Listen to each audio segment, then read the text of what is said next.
Bueno, pues buenas tardes. Les quiero dar la bienvenida en nombre del Grupo de Comunicación Loyola. Me llamo Margarita Saldaña, soy editora en este grupo editorial y quiero comenzar agradeciendo a la librería Paulinas por su acogida entrañable y cordial y por toda la ayuda que nos brindan siempre. Esta tarde tenemos el placer de recibir a Luis Oviedo para presentarnos su libro La credibilidad de la propuesta cristiana. Y me complace mucho este acontecimiento porque solemos presentar habitualmente libros de distintas colecciones, pero para nosotros, particularmente desde el sello Salterre, es siempre importante, siempre un acontecimiento presentar un libro de esa colección emblemática nuestra, que es Presencia Teológica. Una colección en la que llevamos muchos años pues insistiendo en la profundización y en la actualización de los principios y de los contenidos esenciales de la fe cristiana. Por este motivo me parece que aunque seamos poquitos, va a ser un acontecimiento muy especial y les doy las gracias por haber querido sumarse a este encuentro. Muchas gracias al profesor Luis Oviedo por estar con nosotros, venir desde Roma para esta presentación. Creo que no necesita pues que diga mucho sobre él, pero por si acaso alguna persona no lo conoce, es franciscano menor, profesor ordinario en el Antonianum en Roma, donde enseña sobre todo teología fundamental y antropología teológica. También profesor invitado del Instituto Teológico de Murcia. Su campo de investigación fundamental es la relación entre ciencia y religión. Se adentra en fenómenos pues, como la secularización, la relación también entre teología y sociedad, en la cultura contemporánea. Su tesis doctoral fue publicada como La secularización como problema hace ya más de 30 años y desde entonces ha publicado una infinidad de trabajos académicos, la mayoría de ellos en inglés. La mitad. Muy bien. Y le van a acompañar en esta presentación Sara Tatay, que está con nosotros. Sara Lumbreras y Jaime Tatay. Jaime Tatay lo vamos a ver después. Ambos son codirectores de la Cátedra de Ciencia, Tecnología y Religión. Muy bien. Sara pues es profesora en ICAI y autora pues también de muchos trabajos académicos. Jaime Tatay, ingeniero de montes, doctor en teología y también autor de muchos trabajos, algunos de ellos con nosotros. Creo que esta tarde nos van a ayudar a acercarnos a algunas de las preguntas que laten en este libro y que son preguntas que nos hacemos pues los cristianos en general y los cristianos interesados en el diálogo con el mundo contemporáneo en particular. Preguntas como, por ejemplo, cuáles son las condiciones que marcan hoy la recepción del mensaje cristiano y su credibilidad, o cómo plantear la fe para que sea recibida y sentida como una propuesta que tiene sentido y que ofrece un horizonte al hombre y a la mujer de hoy en día. Así que yo no me entretengo más, les dejo para que sean Sara y Jaime los que acompañen en esta presentación al profesor Luis Oviedo. Muchas gracias. Yo no me voy a extender mucho, simplemente decir que es un placer para mí, como codirectora de la Cátedra Jani Francisco José Ayala de Ciencia, Tecnología y Religión, estar aquí con Luis, dada la relevancia que tiene su investigación para los temas que son el corazón de esta cátedra y toda la trayectoria que él tiene trabajando en esa interfaz entre ciencia y religión y llevando los métodos de una hacia la otra. Y también es un placer para mí, a nivel personal, como amigo que es y al que admiro, y él lo sabe. Bueno, pues vamos ya adelante. Pasar a la siguiente diapositiva. Sí. Gracias por la presencia, por la atención y vamos a ver si esto sirve por lo menos para que tengamos un buen diálogo, que es lo mejor un coloquio. Muchos pueden preguntarse, si hacen más falta libros de teología. En mi comunidad en Onteniente los frailes dicen que sobran tantos libros de teología, que ya están las bibliotecas llenas. Lo siento por las hermanas que gestionan aquí, pero hay gente que piensa que ya no hace falta más libros. Y yo, claro, cuando he publicado este libro es porque creía que sí, que hacía falta alguno más y que sentía una cierta insatisfacción hacia el modo de tratar el problema de la credibilidad. En la teología fundamental, los dos tratados clásicos el primero es la revelación, que ha sido muy desarrollado desde tiempos de Latourelle, de Collins y de otros teólogos la escuela romana y no solo. Y la segunda parte, el segundo tratado es el de credibilidad, que la sensación que yo tenía es que no había sido desarrollado en teología demasiado. Había sido desarrollado de una forma que no atajaba o no afrontaba los problemas reales que tenemos cuando vemos que mucha gente tiene desgana o pereza o se sienten indiferentes a la hora de plantear el tema cristiano, ¿no? Me pregunto a veces qué más tiene que pasar para que nos demos cuenta de que la situación es bastante catastrófica en las iglesias, en los países europeos. Las iglesias están vaciando, los seminarios también. Y bueno, pues una de las preguntas que yo siempre me he hecho en más de 30 años de carrera teológica es por qué mis colegas no reaccionaban. Parecía que decían teología como si estuviéramos en los años 60 o 70, ¿no? Como si no hubiera cambiado nada. Y me daba la impresión de eso, que no teníamos capacidad de ponernos en la piel de aquellos que no les llama nada, no les interesa ni la iglesia, ni lo que ofrece, ni la fe cristiana, ni su práctica, ni sus valores. Y claro, habría que hacer un ejercicio de empatía, de ponerse en su piel para intentar entender por qué nos les interesa, hacer un buen diagnóstico e intentar conectar con ellos y ofrecer una respuesta, ¿no? Claro, siempre hemos dicho que hay que confiar, hay que tener esperanza y tal, pero yo creo que no basta. O sea, que si no hacemos algo más realista, si no nos damos cuenta de qué es lo que falla y qué es lo que podemos hacer para afrontar los problemas, no hay nada que hacer, ¿no?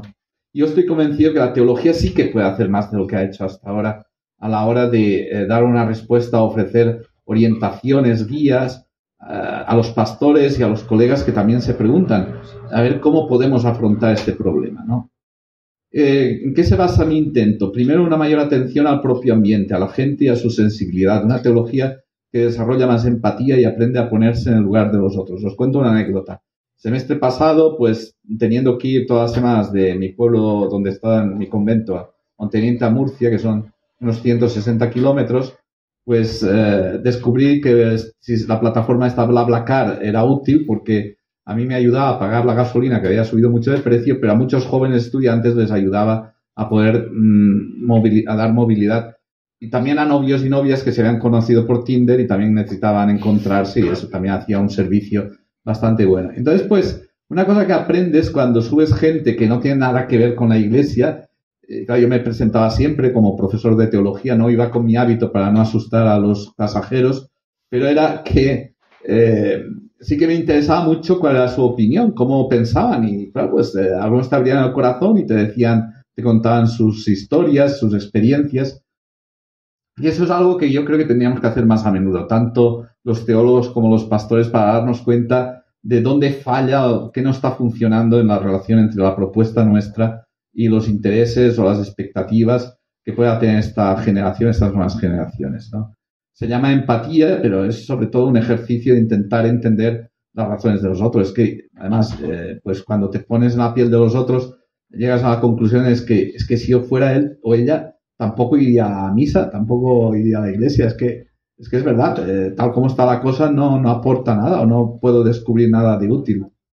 También una mayor atención a los datos, a la realidad empírica y menos a la especulación y a la interpretación de textos del pasado. Ahora, por suerte, como veremos, tenemos una abundancia de datos empíricos que nos ayudan a comprender mucho mejor de qué manera la fe cristiana ayuda a mejorar las condiciones de la vida de las personas y la calidad de vida de las familias, etcétera.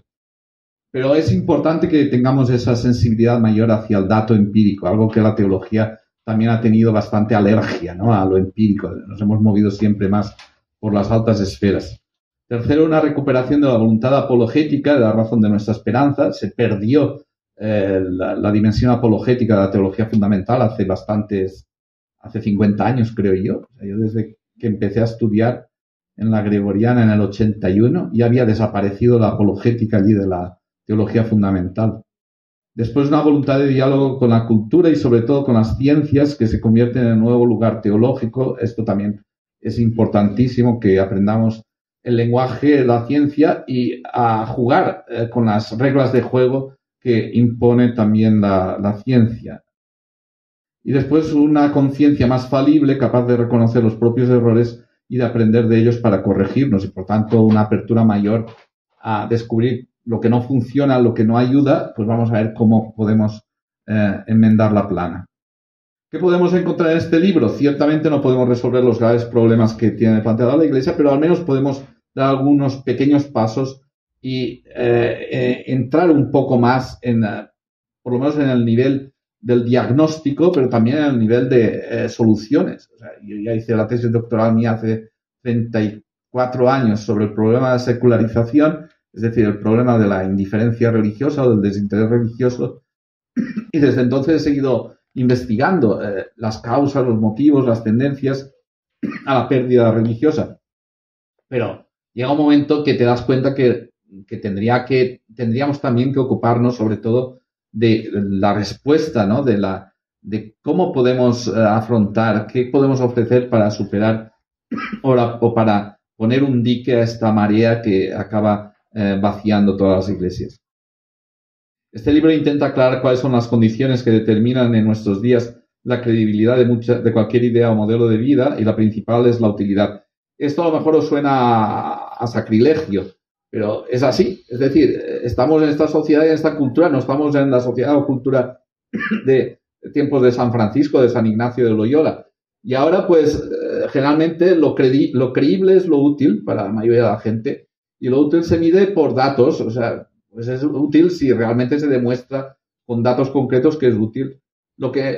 Plantear la credibilidad en términos de razonabilidad, como se ha hecho hasta hace poco, y todavía hacen bastantes colegas míos, sirve de muy poco. Tú le dices a estos pasajeros que llevaban BlaBlaCar que la fe cristiana es razonable y te dicen, ¿y a mí qué? Me da igual que sea razonable o que no sea razonable. A mí lo que me importa es si me va a ayudar en mi vida, si va a hacer de mí una persona mejor, si voy a mejorar la calidad de la relación con los demás, etcétera, etcétera. Y esto, entrar por este criterio de que la credibilidad tiene que ver con la utilidad, ya digo que ya es algo que nos viene muy cuesta arriba en teología. En conexión con este análisis, también eso es verdad, que muchos se alejan de la fe simplemente porque no les aporta nada. Lo dicen claramente los jóvenes. A mí es que la fe no me aporta nada, la iglesia no me aporta nada, pues ¿para qué tengo que perder mi tiempo yendo a la iglesia? Vamos a ver si aporta algo o qué. Porque es verdad, si no te aporta nada, ¿para qué tienes que venir a la iglesia? Si no te da ni siquiera un momento de alegría o de relax o de encuentro con otras personas. En conexión con ese análisis ofrece otro sobre cómo hemos llegado hasta la situación actual, por tanto un cuadro histórico de crisis, y sobre cómo las personas suelen decidir sobre el estilo de vida que más les conviene o interesa. La fe es menos percibida como un conjunto de creencias y más como un estilo de vida. Esa es la cuestión principal. Y claro, pues hay que hacer o intentar entender cómo elige la gente, cómo decide la gente qué es lo que va mejor o qué es lo que les conviene o no. Si no, de nuevo, pues no tendremos las condiciones de posibilidad para conectar la propuesta cristiana con el interés que puedan tener las personas de nuestro tiempo. El núcleo del libro se plantea a partir de estudios y de muchos datos publicados las ventajas que puede ofrecer la fe cristiana. Esto es el capítulo 3 del libro. Si no tenéis tiempo de leer el resto del libro, por lo menos leed el capítulo 3, porque dice, es lo que podéis llevaros a casa, ¿no? ¿En qué es útil la fe cristiana? Para quien te pregunte, ¿esto para qué sirve? ¿Esto en qué me ayuda? Pues podéis ofrecer todos estos argumentos con los respectivos datos, ¿no? Favorece una experiencia grandiosa y exaltante. Pues hay ahora bastantes estudios que van en esa línea, ¿no? Que si no eres capaz de sentir la experiencia espiritual profunda y religiosa, te pierdes mucho. Como si no eres capaz de sentir la belleza, la experiencia de belleza o la experiencia del amor también sincero, profundo, pues te pierdes algo muy importante. Pero claro, eso puede ser un motivo que no convence tanto a muchos. El segundo ya es más concreto. Ayuda a afrontar crisis y dificultades, lo que se llama religious coping. Si vais a un buscador de ciencias de la salud como el PubMed y ponéis religious coping en la ventana de búsqueda, os saldrán casi 3.000 artículos o estudios que desde hace unos 25 años, desde que Pargament inició esta línea de investigación, se han publicado. En la inmensa mayoría los resultados son positivos, es decir, que no tanto las creencias, sino las prácticas religiosas ayudan a afrontar momentos difíciles, crisis, enfermedad, pérdidas de seres queridos o rupturas familiares o rupturas amorosas o fracasos que te suspenden la antropología teológica, pues también eso te ayuda a afrontar el rezar y eso. Es lo más investigado, lo que hay más evidencia empírica y datos, eso está claro. Tercero, contribuye al bienestar personal y a dar calidad a nuestras relaciones. A respecto de lo anterior, también se une la investigación más reciente sobre el tema de resiliencia, ¿no? De religión y resiliencia. Es parecido, como la dimensión religiosa, la dimensión de fe, ayuda a superar o a recuperar tono vital después de un momento de adversidad o de un gran bajón debido pues, a una enfermedad, a una desilusión, a una depresión, a un fracaso, todo eso. Pero el tercer punto es más positivo, contribuye al bienestar personal y a dar calidad a nuestras relaciones de familia, de amistades, de trabajo, etcétera, lo cual pues es importante porque según los estudios de Harvard y compañía, pues el bienestar depende mucho, la felicidad, de la calidad de las relaciones personales. Entonces, en la medida que la fe cristiana contribuye a mejorar esa calidad, pues nos hace un gran favor, ¿no? Nos ayuda en todos los sentidos. Claro, no hay que confundir con toda esta industria del bienestar que ahora conocemos. Vais a cualquier sitio y encuentras cualquier hotel bueno, wellness center, ¿no? Un centro de bienestar. No es el bienestar que resulta de que te hagan un masaje y te metas en una sauna y eso, no. Es otro concepto, por supuesto, de bienestar y seguramente competimos con muchas otras propuestas y ofertas. Pero es bueno que tengamos ese sentido de competir y que sepamos que la fe cristiana puede ayudar a ser felices, a vivir una vida mejor.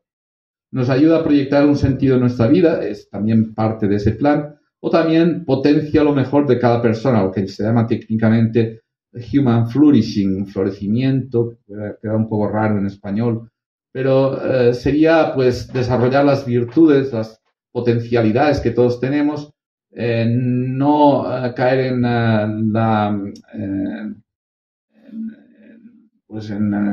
dependencias destructivas, en una vida acomodada y que no saca lo mejor de sí, etcétera, etcétera, ¿no? Yo creo que todo esto contribuye, y ya digo, en todos los casos hay datos empíricos, hay estudios sobre Human Flourishing and Religion, hay algunos centenares de estudios publicados también, y sobre religión y bienestar es un campo en crecimiento, pues 600 o 700 estudios encontrados también en el PubMed. También, por supuesto, la fe juega un papel importante en nuestra sociedad, aunque la función social de la religión ya ha sido más estudiado en los últimos 100 años y todavía se discute si cerráramos todas las iglesias y enviáramos todo el clero, los curas, las monjas a la Antártida, si estaríamos mejor en España y en Europa, ¿no? Antes creían muchos que sí, ahora creo que hay menos gente que piensa de ese modo, que estaríamos mejor o que los ancianos estarían mejor o que si suprimiéramos las primeras comuniones y los bautizos estaríamos mejor. No, creo que hay poca gente que piense en términos tan negativos. Pero bueno, no es solo eso, por supuesto que es mucho más lo que podemos reivindicar. Algunos ejemplos de por dónde van estos estudios. Por ejemplo, este reciente, publicado en la revista Religions, con la que contribuye. Yo fui revisor de este artículo.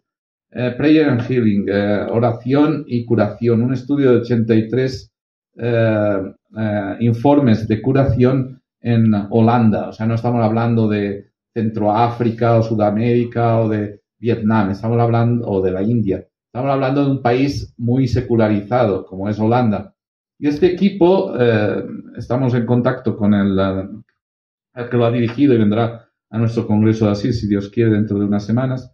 Examinó 83 informes clínicos de personas que decían que se sentían curadas y haber superado su enfermedad gracias a la oración de intercesión de otras personas, de ellos mismos, no de ellos mismos sea intercesión por sí mismos, pero sobre todo de comunidades cristianas y de otros que habían rezado por ellos, ¿no? Por ellas. Y decían que, bueno, el artículo examina uno por uno esos informes. Hay 2 médicos en el equipo y han llegado a la conclusión de que en 27 casos no había explicación médica razonable de estas curaciones. Es un artículo sorprendente, está en acceso abierto, podéis acceder a él lo que queráis, y es interesante, o sea, recupera la idea de que la fe ayuda a curar, la oración ayuda a curar. Bueno, ya es algo práctico, ya es algo concreto, ¿no? Después, este artículo se publicó en el New York Times, nada menos, en el 2013, la famosa antropóloga Tanya Luhrmann, When God is your therapist, cuando Dios se convierte en tu terapeuta. Cuenta Tanya Luhrmann que en Estados Unidos, en el año 13, ahora es mucho más, muchas iglesias se han empeñado en el acompañamiento terapéutico, sobre todo de personas con problemas mentales serios, y que muchas comunidades también de dependencias, etcétera, que muchas comunidades cristianas pues han ofrecido un servicio importantísimo, porque la sanidad pública no abarca, y después la privada es carísima, no puede abarcar, no puede llegar, y la iglesia se ha convertido en una comunidad de curación, una comunidad terapéutica, lo cual yo creo que también es importante y da una indicación sobre por dónde podríamos orientar la actuación eclesial o la diaconía eclesial en estos tiempos. O sea, ya el campo de la educación, pues lo siento, ya está un poco saturado y bueno, podemos confiarlo a laicos y a otros. La sanidad pues pública está bastante bien, pero este tema de acompañamiento de personas con problemas psicológicos, etcétera, yo creo que sí que habría que cuidarlo más. Y en eso ofrecimos un servicio. De nuevo se trata de responder a esto de ¿para qué sirve la iglesia? ¿En qué puede ayudar? ¿Qué aporta? Aquí hay una respuesta. Este es un artículo que publicaron en el 2019 en un grupo de 3 investigadores de la Universidad Católica de Milán, el papel de la espiritualidad y la religiosidad en el bienestar subjetivo de individuos con diferentes estatus religiosos. Cuando lo abrí en noviembre o diciembre tenía 112.000 visitas. Ahora tiene ya 180.000. Abrí otro día y tienen 180.000. O sea, si queréis publicar un artículo que tenga éxito, tenéis que investigar el tema este de religión y bienestar. Bueno, el resultado, por supuesto, es positivo, que la religión tiene una influencia positiva en el bienestar de las personas. En este hemos contribuido el equipo nuestro, un análisis, muchos análisis o analistas a la relación entre religiosidad y bienestar. Nos ofrecieron hace 2 años y medio analizar un database de 15.000 encuestas sobre la relación entre religión y bienestar, y el equipo que dirijo yo, un equipo internacional, aceptamos el reto y aplicamos 3 test estadísticos. Teníamos en el equipo una especialista en análisis estadístico, y en los 3 test dio resultados positivos, moderados, no eran muy fuertes, pero eran significativos, estadísticamente significativos, de que sí, de que la religión tenía una incidencia positiva en el bienestar. Invitaron a mucha más gente, somos 140 los que lo hemos firmado, y el artículo este es bastante técnico, pero ayuda a ver la seriedad del trabajo que se hizo. O sea, que no es una cosa superficial, no es una tontería, sino que es algo que seguramente se está trabajando con los criterios científicos más exigentes. Aquí no hay, bueno, yo creo que el único teólogo que estaba era yo, de todos los 140 que han firmado este artículo, pero la teología se tendría que asomar a este mundo, ¿no? No tendríamos que estar fuera. Este también es nuestro, coping, afrontamiento y resiliencia, estrategias de afrontamiento y resiliencia entre los refugiados de guerra ucranianos. Hicimos esta investigación el año pasado, cuando esta primera oleada de refugiados ucranianos. Entrevistamos a 94 personas, en esa mayoría mujeres, y 2/3 eran en Polonia, había una parte después en Italia y otra en España. y el resultado fue que, eran entrevistas semi-estructuradas, que la primera estrategia de afrontamiento y de resiliencia era la compañía, las relaciones sociales, pero la segunda era la oración. La oración era lo que confortaba más a estas personas en estos momentos tan difíciles. Lo han publicado en una revista de mucho impacto, no es de teología ni de religión, sino Environmental Research and Public Health.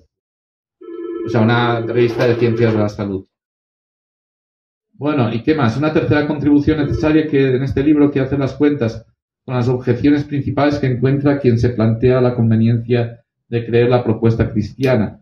Me refiero a la mentalidad científica y un capítulo entero dedicado a dialogar con la ciencia. Un ambiente secularizado es algo que también impide o hace difícil la opción religiosa. Cuando en tu ambiente casi nadie va a la iglesia, pues se desanima la gente a ir a la iglesia. Si nadie va entre mis vecinos, entre mis amigos, pues aunque ahora está empezando a cambiar con esto de Hakuna y EFETA y tal, pues gracias a Dios. Yo es que esto no me lo esperaba y es un signo. Son gente joven, normal, o más que normal, porque los ves en los vídeos estos guapos y guapas y además ves que se divierten rezando y haciendo adoración eucarística. Estuve en una oración de ellos en mi pueblo, que también han abierto hace unos meses un grupo de Hakuna. Y bueno, pues era interesante ver que estos jóvenes estaban súper contentos de juntarse a hacer adoración, a rezar y a compartir. Quizá estamos ya en tiempos empiezan a poder hablarse de postsecularización. Después del tercero era una historia plagada de errores y de escándalos que nos salpican hasta nuestros días y desalientan a los que buscan creer. También hay que hacer frente a este tema si queremos responder al reto de la credibilidad. O sea, mucha gente deja de creer ante los escándalos o la corrupción que plantea la Iglesia. Necesitamos, por tanto, hacer frente a todas estas objeciones y recuperar un sano diálogo con la sociedad, la cultura y la ciencia como condiciones para animar a creer. Me parece que es obvio. Un último apunte es que no podemos seguir haciendo teología de espaldas a la realidad social y cultural. O sea, las condiciones culturales o del ambiente cultural nuestro no son las mismas que hace 50 años, ni mucho menos.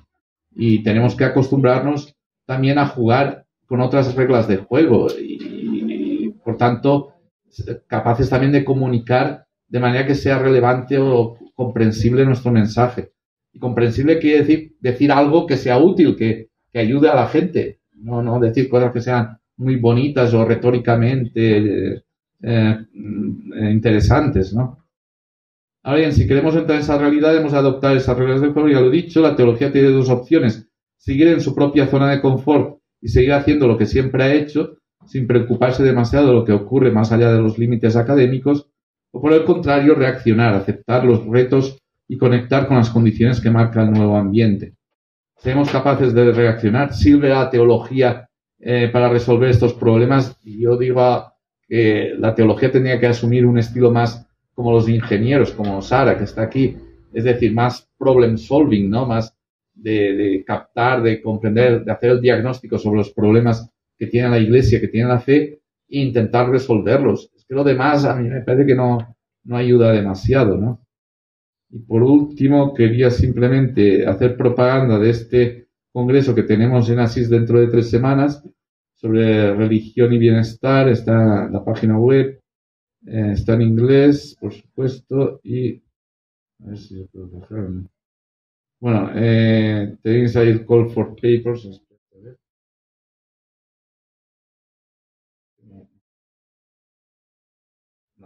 No he conseguido bajarlo.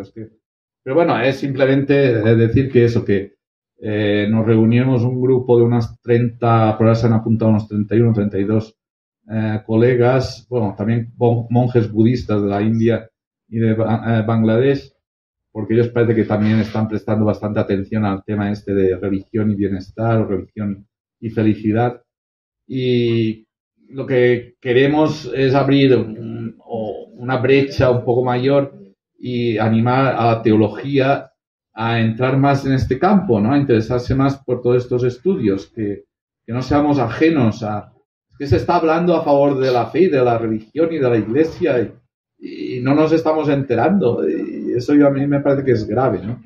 Vale, creo que ya he hablado bastante y que a lo mejor es mucho más interesante que podamos tener un diálogo y escuchar vuestras objeciones, sentidos libres, o decir que no tengo nada de razón, que sea mejor que no hubiera publicado este libro y me hubiera ahorrado todo este rollo.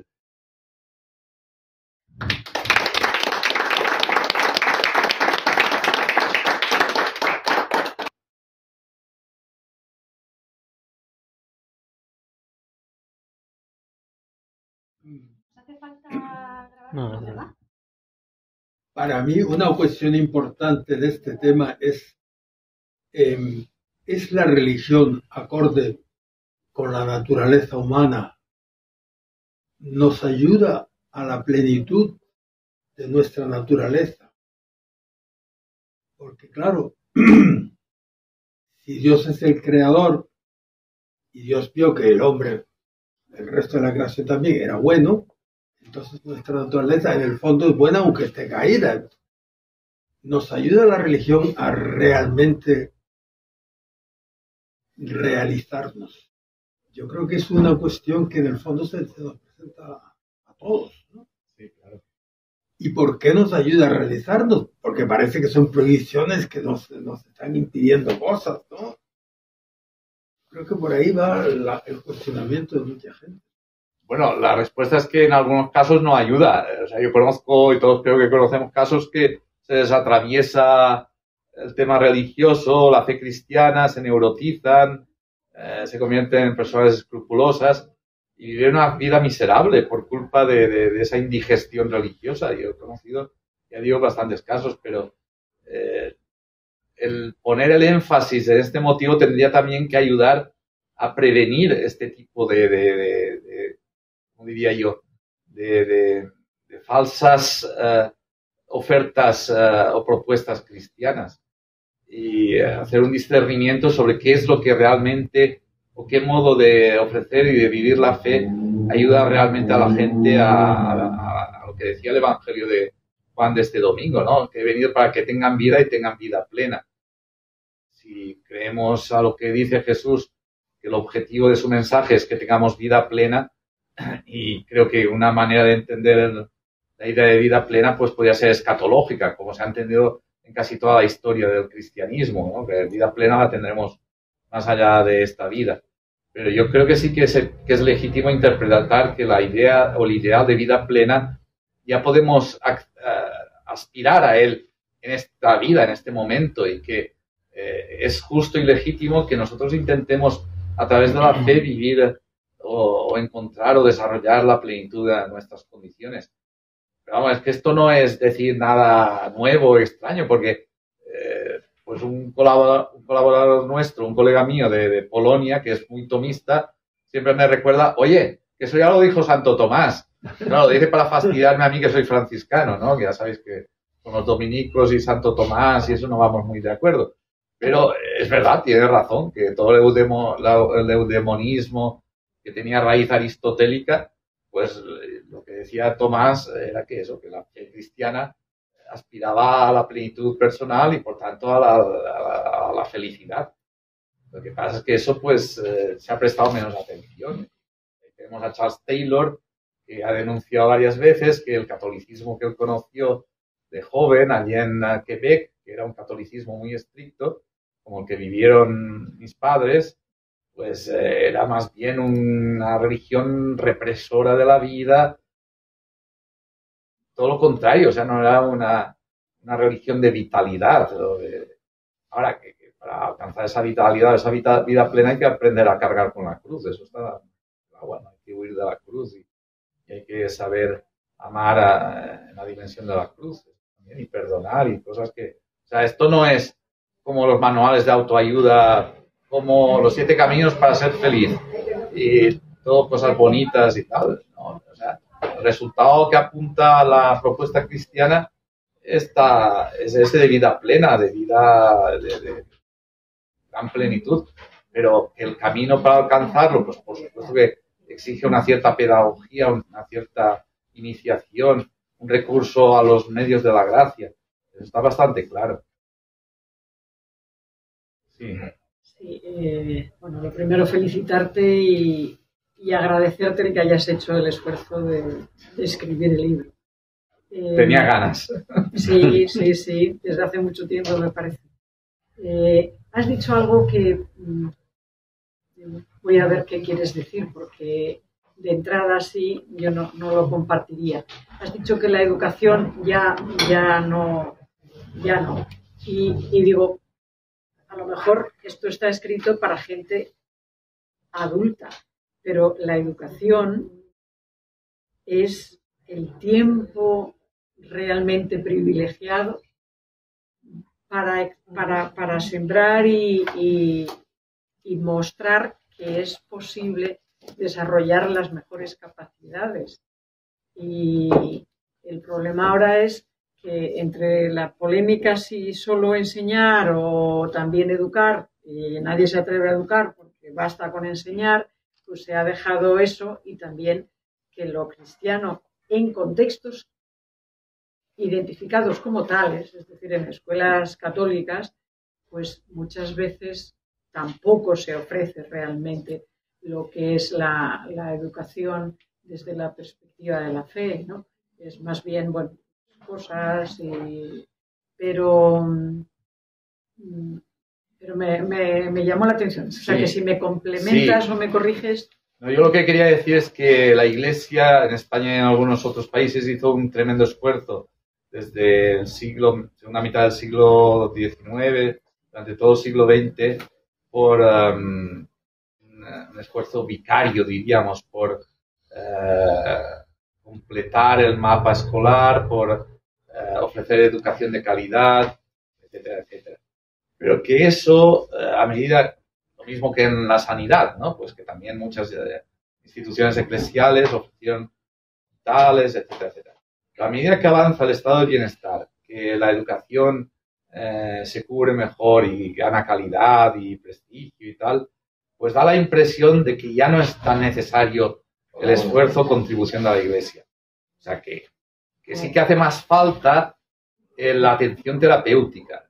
O sea, que si hubiera ahora que decidir dónde colocar los pocos recursos que aún tenemos, aún nos quedan en la Iglesia, dónde sería más efectiva esa inversión, yo diría menos en el campo de la educación y más en el campo del acompañamiento terapéutico. Por ejemplo, un vicario de parroquia joven de mi ciudad, donde una de las 4 parroquias, ha abierto una especie de oficina o de agencia allí para escuchar a personas. Y claro, pues va mucha gente con bastantes problemas. Pero tiene también una psicóloga que le ayuda. Pero lo que es interesante es que no es como en otros sitios, que son psicólogos profesionales que hacen un servicio en instituciones eclesiales o católicas, sino que es el sacerdote, sobre todo, el que ofrece la intervención terapéutica más importante, es decir, la oración, bendición y tal, y en casos raros y muy eso, pues el exorcismo o la liberación, porque dice que ha tenido 2 casos que hasta eso ha tenido que buscar. Y además me dijo que había ido a la diócesis de Valencia y que había pedido si había posibilidad de ayudar con exorcismo a una chica que tenía problemas, y le dijeron que había 3 exorcistas, pero había una lista de espera de 1 mes y medio. Pero claro, me dio la idea de que hay bastante demanda en este campo y a lo mejor no lo tenemos que tomar a broma.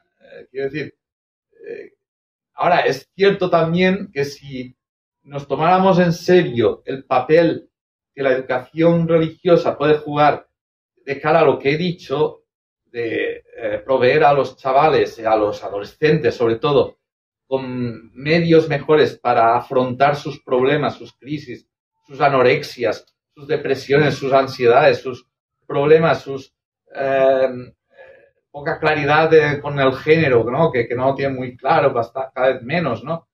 Pues, y por tanto, instrumentos para tener resiliencia y también para favorecer el flourishing, el desarrollo de lo mejor que tienen, de lo que mejor que pueden ofrecer, pues yo creo que ahí se rescataría la desprestigiada asignatura de religión. Es decir, de nuevo, podríamos descubrir que tiene una utilidad, que sirve para algo, porque ahora parece que solo sirve para adquirir un poco de cultura religiosa, unas pinceladas y poco más. Ya, yo y eso también es voy por otro sí, sitio. Sí. Es el educador cristiano ante los educandos en los que realmente puede influir en todo su proceso. Sí, pero ya la digo, enseñanza de la religión es una cosa que se integra, pero la educación como tal, hecha por cristianos, puede dar de sí lo que quieras, como el acompañamiento a adultos. Sí, pero es que yo estoy convencido de que habría que reivindicar estas dimensiones más prácticas del acompañamiento religioso o espiritual y de la educación religiosa, etcétera, porque los adolescentes ahora tienen muchísima necesidad de estos medios. Y nosotros hicimos hace unos años un estudio sobre afrontamiento en adolescentes y eran muy pocos los que tenían capacidad de recurrir a los medios de la oración, de los sacramentos, de la asistencia espiritual de un sacerdote o de una religiosa o eso. Y era una pena. Ni siquiera sabían que estaban disponibles estos medios, ¿no? Cuando son bastante efectivos, según los estudios que hemos señalado. De nuevo, ahí habría que hacer un cierto esfuerzo, pero no es que estemos de sobra, porque la educación siempre es importante, pero como has dicho tú, yo tengo la impresión de que se ha secularizado mucho muchos de nuestros colegios, y yo te hablo de experiencia mía, y que es una pena, desde luego, pero que creo que hay otras urgencias, aunque, claro, ¿cómo vas a descuidar o abandonar toda esa realidad y todas esas plataformas educativas que tenemos y que siguen haciendo bien a mucha gente? Sí, pero yo no me refiero, repito, a la educación institucionalmente católica, sino a los católicos en educación. Me refiero a eso. No, ya está. Entendido. Pues mientras se anima alguien más, entonces... Bueno, Obama también quiere... Sí, muchas gracias. Y he leído el libro. Ahora me han quedado muchas cosas claras. Son propuestas.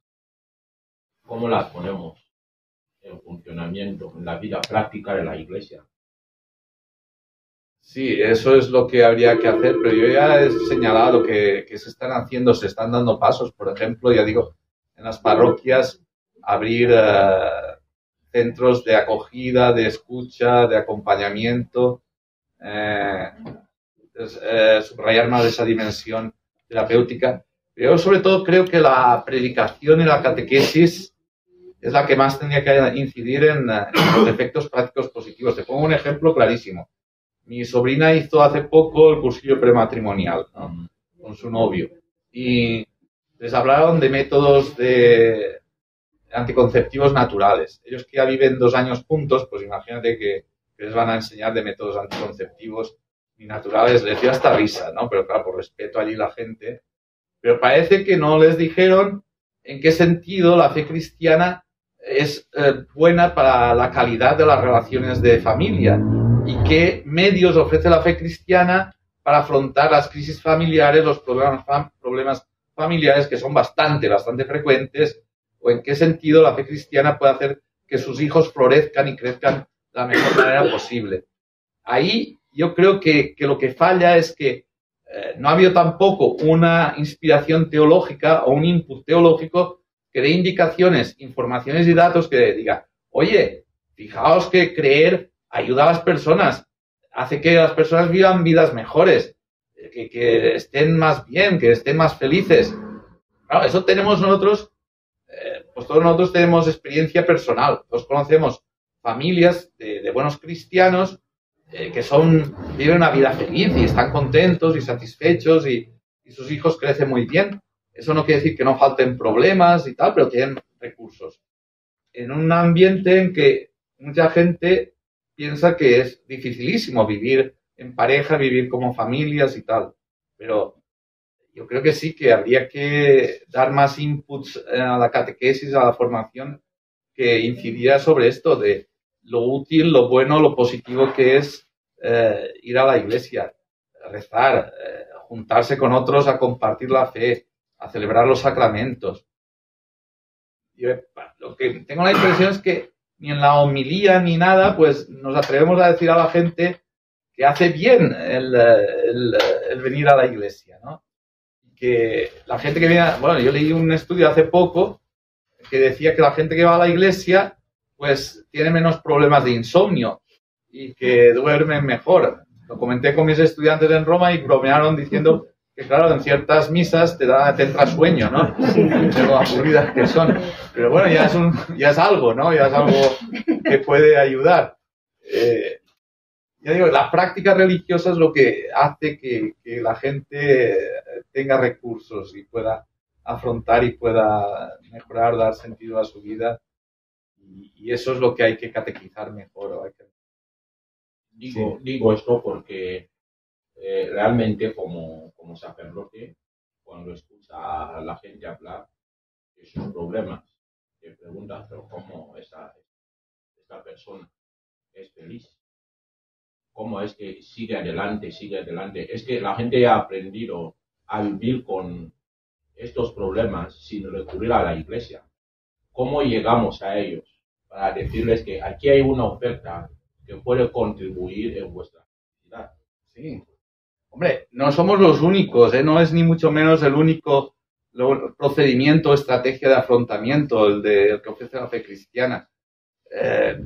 Para muchos el principal es sobre todo tener una buena red de relaciones interpersonales, ¿no? O sea, tener buen apoyo de tu familia, de tus amistades y eso. Pero si tú pones más medios de afrontamiento, pues mejoran las posibilidades de superación de los problemas. Yo creo que no competimos, bueno, lo mismo que ir a un psicoterapeuta o una psicoterapeuta que te ayude. O sea, yo creo que no se plantea la cuestión a nivel de competir con otras ofertas o propuestas de mejorar las condiciones de vida o las relaciones, sino que creemos que podemos contribuir. ¿En qué medida la contribución de la fe juega un papel mayor o menor junto a otras propuestas o a otros medios? Pues solo dejamos a cada persona, a cada caso y a cada familia. Yo creo que sí que hay que aprender que la fe cristiana puede hacer bien junto a otros muchos recursos, hasta pasear y hacer deporte también ayuda, pues por supuesto que sí. O llevar una dieta sana también ayuda, hay muchas cosas que ayudan, desarrollar pensamientos positivos o hacer meditación, mindfulness, todo ayuda. Pero lo importante es que tengamos en cuenta que la fe cristiana también aporta su parte y que no es simplemente sustituible, ¿no? Que lo que aporta la fe cristiana no sustituyen otros recursos, otros medios.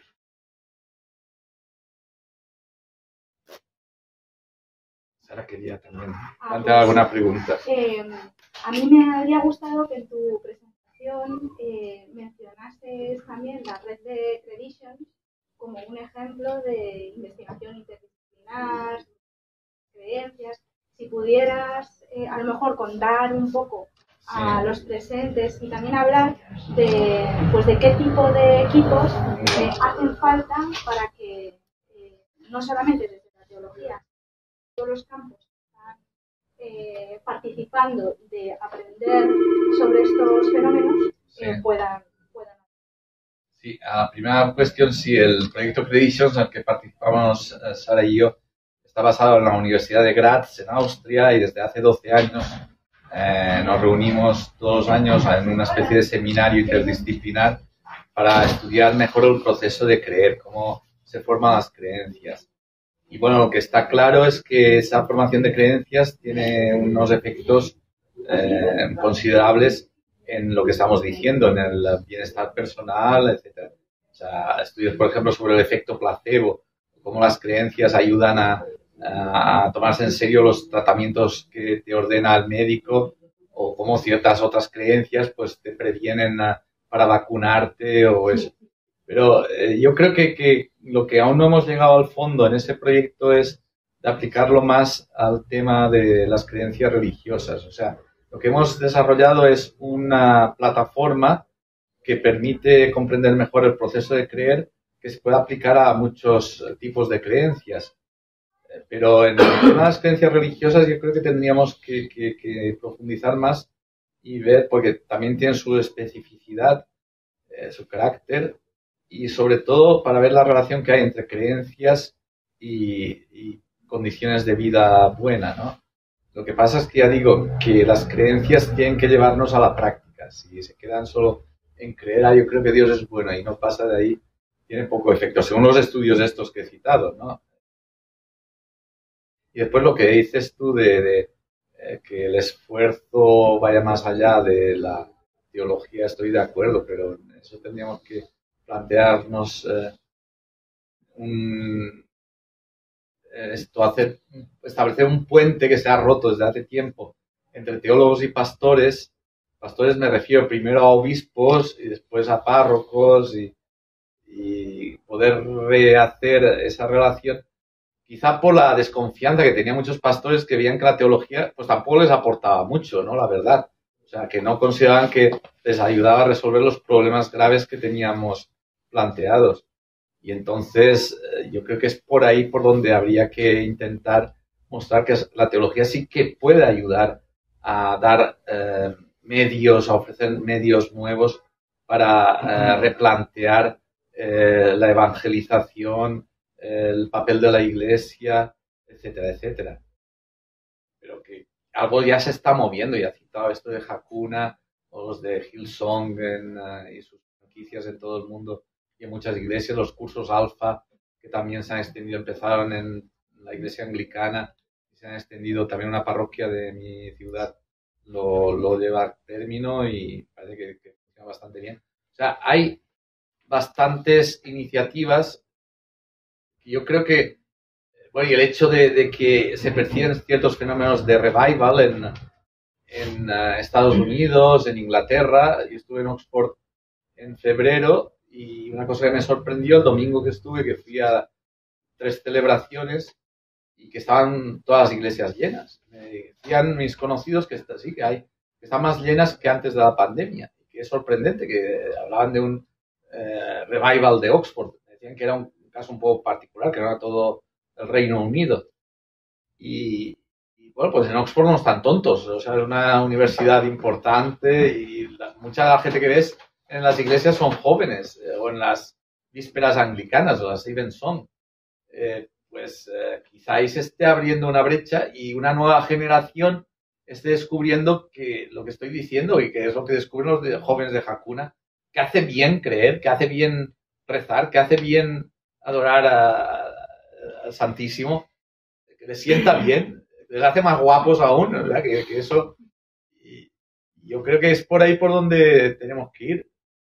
Claro, también hay una cuestión de transmisión del mensaje que tendría que aprender de los publicistas y del marketing y tal, para saber en qué condiciones se puede transmitir el mensaje, que desde luego no es con prohibiciones, no aborto, no eutanasia, no, sino que tiene que ser un mensaje mucho más positivo. O sea, que muestre realmente que la fe hace bien. O sea, pasa los vídeos de estos jóvenes de Hakuna que se divierten rezando y cantando juntos y tal. Y a ver si cambia un poco el ambiente. Hasta mis sobrinos dicen que lo más hot, lo más caliente ahora en Valencia, donde están ellos, es Hakuna. La movida más interesante y de donde está la gente más interesante es Hakuna. Pues eso ha cambiado completamente las cosas. Ya digo que hasta hace unos años un joven que fuera a la iglesia era un friki total, un tío raro, un tío rara. Y ahora pues eso está cambiando. Creo que hay esperanza. Pero que la teología tendría que sumarse a esa movida, ¿no? También para reivindicar que nosotros podemos leer la fe cristiana o interpretar la fe cristiana gracias a este esfuerzo interdisciplinar de una manera positiva.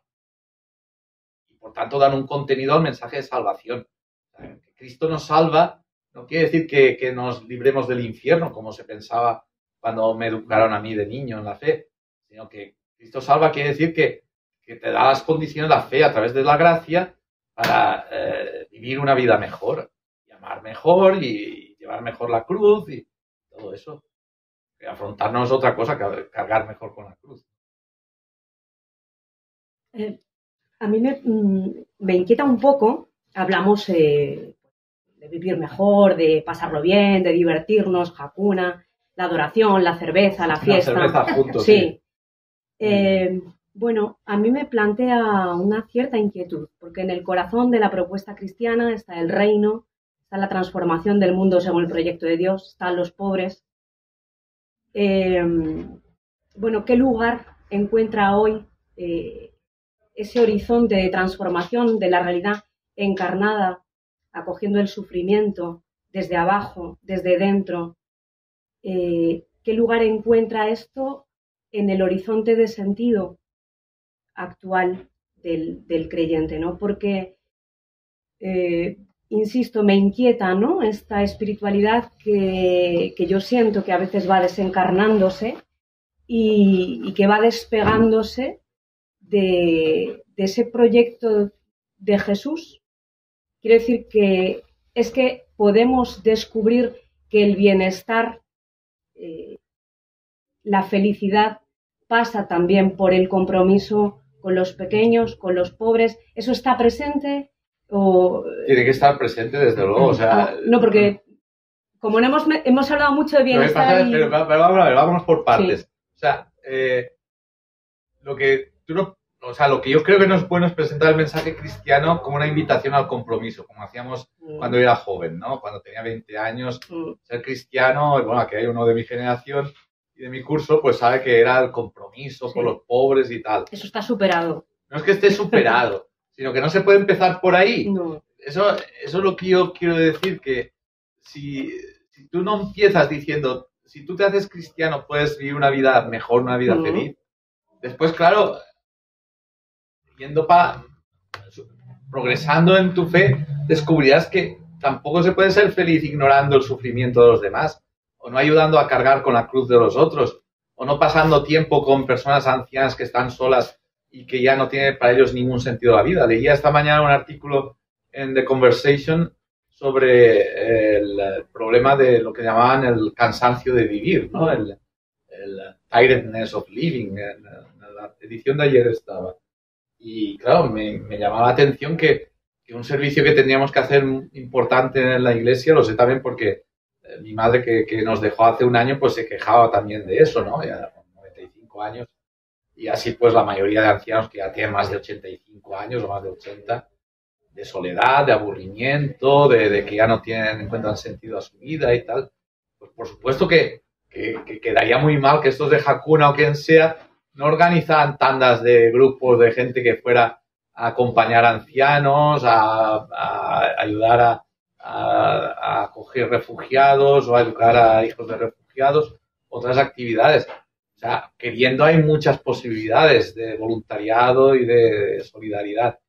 Pero mi punto es que hay que empezar por lo otro. O sea, que hay que empezar por el mensaje cristiano y porque te puedas divertir, pues tomándote unas birras con los compañeros que después van a la adoración eucarística y a tocar con las guitarras y tal. Después yo espero que estos, imagino que ya lo hacen algunos, no tengo mucha información, tendría que informarme, pero que quedaría un poco, ¿cómo diría yo?, unidimensional o parcial si esto no llevara también a desarrollar actitudes y comportamientos de ayuda, sobre todo en estos sectores que hace más falta.